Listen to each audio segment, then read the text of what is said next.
Death of Jennifer Hudson's 7-year-old nephew.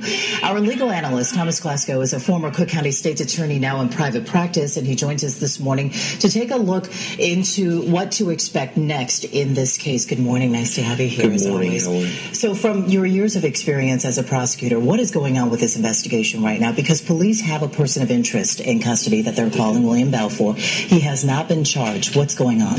More than likely, Mr. Balfour has ceased cooperating with the police and is not giving them any kind of statement.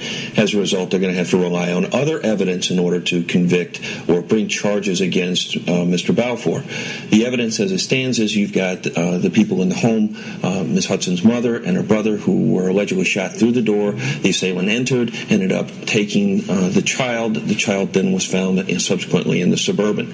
The question becomes whether or not Mr. Balfour was the one who did it. He gave an alibi, but when they went and spoke to his girlfriend, the alibi was broken. They're going to be looking at several things now. They're going to be looking at the police security cameras in the area to see whether or not they can get video of him getting in or out of the car. They're going to be looking at cell phone records to determine where he was at any given time in order to corroborate or break his alibi. They're also going to need to look at whether or not there were other people involved, because the reports that were given to the police were that the first time this Suburban was cited was on a Saturday. He was well in police custody on a Friday.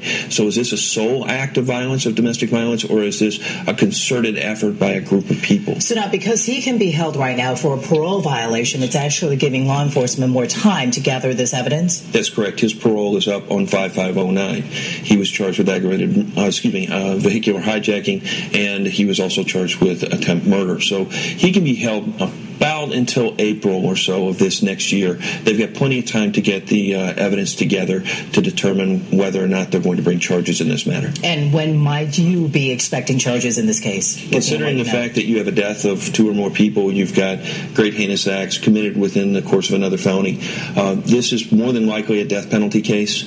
It is going to be something that the state's attorney and the police department are going to painstakingly go over and make sure that they've got it right prior to filing any charges in this matter. And again, as far as we know, he was arrested, Balfour was arrested on Friday. Yes. And the van, we're talking about the SUV, wasn't spotted in the neighborhood until Saturday? He was taken into custody Friday night, about 2 miles from where the Suburban was found. The neighbors, the first reports the neighbors have is the Suburban being parked there on Saturday. So it could have been parked there on Friday and no one saw it, but the neighbors saying that it was there on Saturday and Sunday, etc., there are conflicting reports as to when it was actually parked there. If it was any time after Friday, that's going to yield some kind of accomplice in this matter, and it really does go to the motive, which hasn't been brought forth by the Chicago Police Department as to why this crime occurred. And that's what they're looking at right now. Thomas Glasgow, thank you so much for joining us this morning with some insight into this case. So many more questions yet to be answered. It is right now 6:27.